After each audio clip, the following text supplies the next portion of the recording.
Амансыздар ма балалар, қалдарың қалай? Балалар, мынандай бір есеп қарастырайық. Бірдей уақыт ішінде бірінші математикалық маятник 50 ал екіншісі 30 тербеліс жасайды. Олардың біреуі екіншісінен 32 сантиметр қысқа болса, әрбір маятниктің ұзындығы қандай? Есептің балалар берілген жазып қойдық.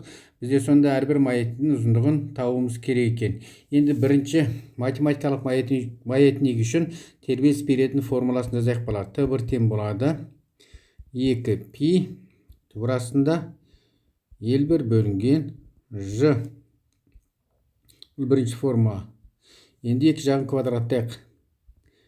Т1-дің квадраты тең болады 4π квадрат L1 бөлінген Ж.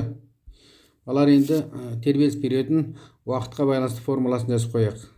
Т1 тең болады Т бөлінген N1. Т1 мен Т2 тең, сондықтан Т деп алдық балар. Енді 3-ті 2-ке қояйық. Сонымен ары қарата есептейік. Бірден квадраттап жіберейік. Т-ның квадраты бөлінген N1-дің квадраты тең болады 4π квадрат L1 бөлінген Ж. Осы жерден Т квадрат тауып алайық балар. Т квадрат тең болады N1-дің квадраты 4π квадрат L1 бөлінген Ж болсын. Келесі теңдеу үшін жазайық балар. Келесі математикалық маятниктің тербеліс беретін теңдеуін жазайық. Сонымен Т2-ның тең болады 2π турасында L2 бөлінген Ж. Бұндағы квадраттап жіберейік балар. Сонымен Т2-ның квадраты тең болады 4π квадрат L2 бөлінген Ж. Т2-ның тербеліс беретін уақытқа байланысты формуласын жазайық. Т бөлінген N2. 8-ді 7-ке қояр. Сонда Т квадрат бөлінген N2-ның квадраты 4π квадрат L2 бөлінген Ж. Бұл 9 теңдеу болсын. Осыдан Т квадрат тауып алайық балар. Т квадрат тең болады N2-ның квадраты 4π квадрат L2 бөлінген Ж болсын. Бұл 10 теңдеу болсын балар. Енді балар 5 пен 10-ның сол жағы тең, оң жағы да теңдеп теңестіріп біраз ықшамдап алайық. Сонымен N1-дің квадраты 4π квадрат L1 бөлінген Ж тең болады N2-ның квадраты 4π квадрат L2 бөлінген Ж. 4π квадрат пен 4π квадрат қысқартайық. Ж мен Ж-ны қысқартайық.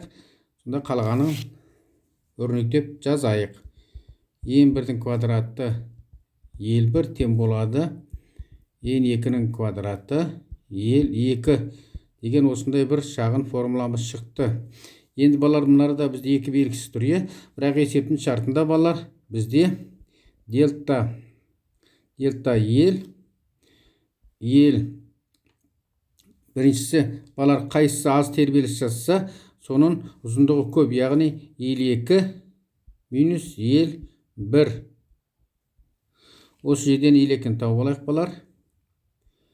L2 дельта L қосу L1. 14-ті 12-ке қояйық балар. Жазып қояйық. 14-ті 12-ге қоямыз. Сонымен N1-дің квадраты көбейтілген L1 тең болады N2-ның квадраты жақшаның ішінде дельта L плюс L1.